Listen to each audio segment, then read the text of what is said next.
Del panóptico bentaniano al panóptico digital, la eliminación del bucle.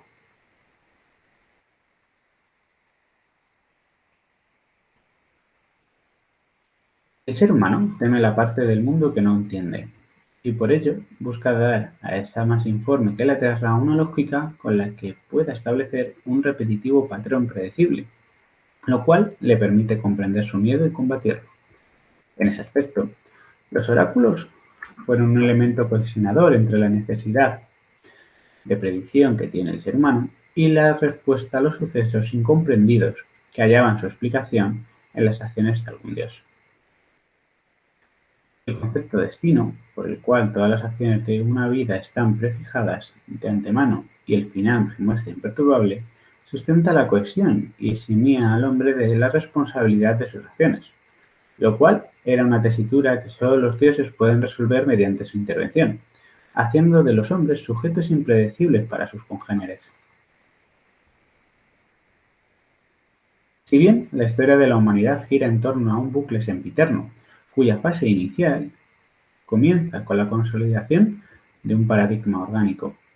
Dado que todo organismo busca perpetuarse el máximo tiempo posible, el hombre buscará prevalecer sobre el resto de sus congéneres, generando un estado conflictivo que nos lleva a la segunda fase del bucle, en la que se cambia el paradigma orgánico por el paradigma social, de forma progresiva por el beneficio que obtenemos. El estado caótico en el que vive ese organismo, si se mantiene en el tiempo, tenderá a transformarse en orden, debido a la repetitividad. De ella sustraemos datos que nos permiten establecer leyes con las que mejorar y crear una sociedad que nos otorgue una mayor posibilidad de perpetuación, pues al acotar la libertad de acción de los sujetos dentro de un entorno, cambiamos destino por probabilidad, y esta limitación de la libertad es aceptada por los beneficios que supone la convivencia en grupo y los castigos que impone el grupo sobre los que se saltan la ley. Esto nos lleva a la tercera fase de este bucle, en la que la naturaleza orgánica vuelve a salir a relucir al buscar prevalecer incluso dentro de una sociedad favorable, porque habrá sujetos dispuestos a ser díscolos con las leyes, buscando su beneficio propio. De suceder y no reprimirse, se generan desigualdades entre unos y otros, por lo que vuelven a aparecer los conflictos dentro de la sociedad y con otras sociedades con las que entren en competencia. Las desigualdades que pueden aparecer son de todo tipo, desde económicas hasta raciales, desde la clase social a la que pertenece el individuo hasta la religión que profesa, desde las posibilidades que le ofrecen una buena educación hasta la flexibilidad normativa que le otorga una posición de poder. Y si se hacen demasiado patentes para gran parte de la población, entonces llega la disrupción y con ella la inestabilidad. Pero el sector que se encuentra en el poder quiere, como organismo que es, mantener su hegemonía y, para ello, usará todos los medios que estén a su alcance, como la represión o la persecución, ya sea legal o ilegal. Los sujetos bajo este sistema represivo tenderán a rebelarse si consiguen juntarse, formando una unión homogénea con un sentimiento común de grupo o de clase, unos beneficios adquiridos por la pertenencia al mismo y un objetivo o enemigo común que proporciona esa descarga buscada por la masa de inversión recién formada. Si esa tensión se mantiene el tiempo suficiente, los conflictos terminan generando una fase de ruptura que eliminará el paradigma social vigente, con lo que sucede otra vez la lucha por la prevalencia y la perpetuación del paradigma orgánico, reiniciándose así el bucle. La historia está plagada de ejemplos de cómo las desigualdades generadas por el sistema han gestado, con el tiempo, un conflicto mayor que han terminado poniendo fin al sistema, aunque no por ello generando una solución real, sino creíble para el nuevo paradigma social que aspiraba a mejorar la sociedad eliminando las desigualdades. Decía Hobbes en su obra Leviatán que sin un Estado que centralizase todo el poder y eliminase la constante conflictividad entre los hombres, producto de tener todos los mismos deseos, sería imposible que se desarrollase el comercio, la industria o cualquier producto elaborado porque la inseguridad impide la inversión a medio y largo plazo. Para evitar esa inestabilidad, producto del conflicto, los poderes hegemónicos han diseñado herramientas y métodos con la intención de controlar esa conflictividad o no permitir que se desarrollen los grupos disruptivos. Ejemplo de ello fue el panóptico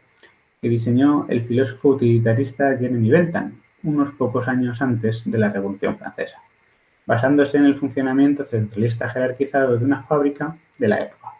Se trata de una estructura carcelaria que funciona bajo la asimétrica relación visual que se establece entre humanos y que otorga más poder al que vigila que al que se sabe vigilado. La idea era simple y anticipaba lo que sería la justicia, el interés económico y el poder en los siglos venideros a un nivel macrosocial, pero aplicado a una microsociedad carcelaria.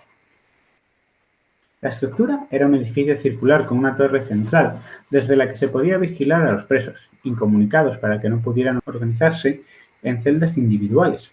sin que estos pudieran ver a su carcelero, imposibilitando descargar en su imagen la frustración que era el producto de inducir en ellos un estado consciente y permanente de estar vigilados. Con ello se pretendía mejorar su conducta y su productividad, como un siglo después demostraría Elton Mayo en los y a la vez reduciría significativamente el coste de mantener una prisión. Con la Revolución Francesa y la época de las revoluciones liberales se puso fin a un sistema económico conocido como propietarismo disciplinario, en sustitución de la sociedad ternaria burgo-gremial,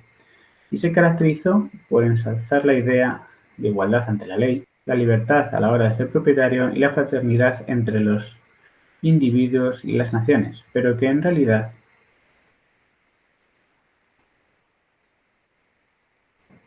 era un sistema violento y represivo con aquellos que no permanecían dentro del mismo, y a los que podía excluir mediante la censura o la prohibición social,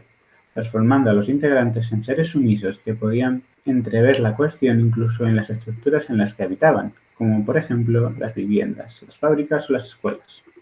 En el apartado económico, el capitalismo se hizo patente y desequilibrado, y, aunque en teoría todos tenían derecho a ser propietarios, la realidad era que no hubo un reparto de riquezas y de propiedades, que permanecieron y aumentaron en el entorno burgués. Estos desequilibrios sociales y económicos condujeron a las potencias europeas a la guerra mundial, pues las naciones competían por el mercado. Marx consideraba que el conflicto entre las fuerzas productivas y las relaciones de producción dominante conllevarían crisis sociales que presionarían para que se sucedieran los cambios en las relaciones de producción, cuyo vehículo sería la lucha de clases alcanzando su culmen en la Revolución Comunista. Pero la realidad es que el conflicto se ha vuelto insuperable, pues el desarrollo constante del capitalismo ha llevado a evolucionar a modos de producción inmaterial en un proceso postindustrial, estableciendo un nuevo sistema neoliberal digital. Este sistema parte de la premisa de que el poder represivo y coercitivo crea resistencias y por ello, en él, el trabajador no es sometido por una explotación ajena, sino que se le induce a autoexplotarse, tanto en lo profesional como en lo personal, insertándolo en una meritocracia donde los resultados son productos de su esfuerzo individual, alejándolos del grupo de iguales, pues elimina ese sentimiento y el beneficio que obtiene de pertenecer al mismo, lo cual impide crear un nosotros político que oponga una resistencia al sistema. La agresión se dirige al propio usuario, blindando así el sistema, porque el fracaso en la sociedad del rendimiento es propio y no se pone en duda ni a la sociedad ni al sistema.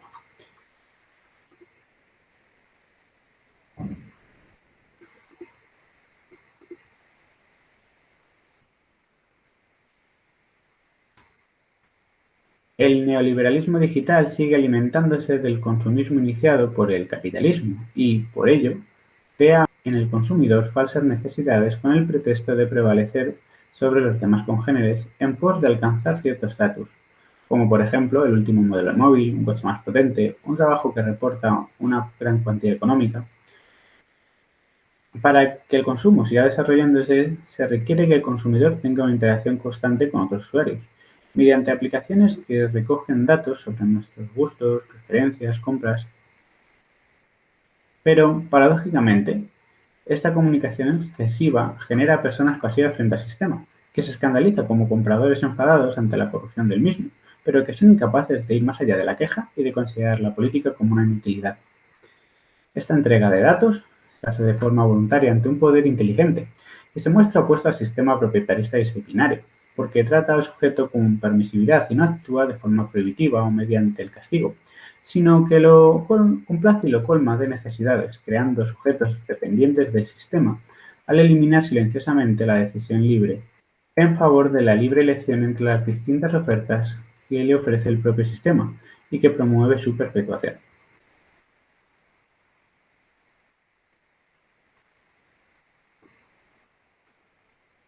El usuario hace de su vida privada algo público a causa de los datos que entrega voluntariamente, y con ello el sistema genera emociones positivas para que pueda seguir explotándonos,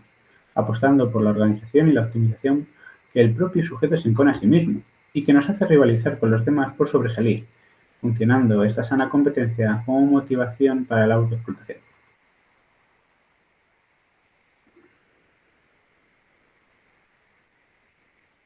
Pero los datos que recoge el sistema no generan predicciones de comportamiento para los individuos, sino que es la correlación de esos datos quien lo genera. Para ello existe una herramienta, cuyo uso se ha malogrado, que permite aprender un conocimiento general y completo de las dinámicas propias de la sociedad comunicada, permitiendo intervenir en la psique humana y condicionarla a un nivel prereflexivo, en la búsqueda de una dominación silenciosa del sujeto. Este instrumento es el Big Data, vigilante algoritmo del comportamiento digital de los sujetos y que, cual oráculo, puede formular predicciones bastante acertadas del comportamiento, que no solo es capaz de anticipar dinámicas sociales, sino, además, inducirlas mediante la venta de esta información a empresas dedicadas al marketing digital o al propio panóptico digital, los cuales son capaces de crear perfiles de los usuarios en los que aparece todo lo que probablemente hará que se genuflexionen ante el sistema neoliberal. Este datismo nos acerca al mito de creer que todo en la vida es mensurable y cuantificable, pero se registran todos los datos de un cuerpo, estos no ofrecen un conocimiento del mismo y se transforma en un problema si usamos estos datos como base para una actualización propia o un mayor rendimiento. Este problema puede ser mayor si se comercian estos datos, dándonos acceso a determinados estratos de la vida y excluyéndonos de otros.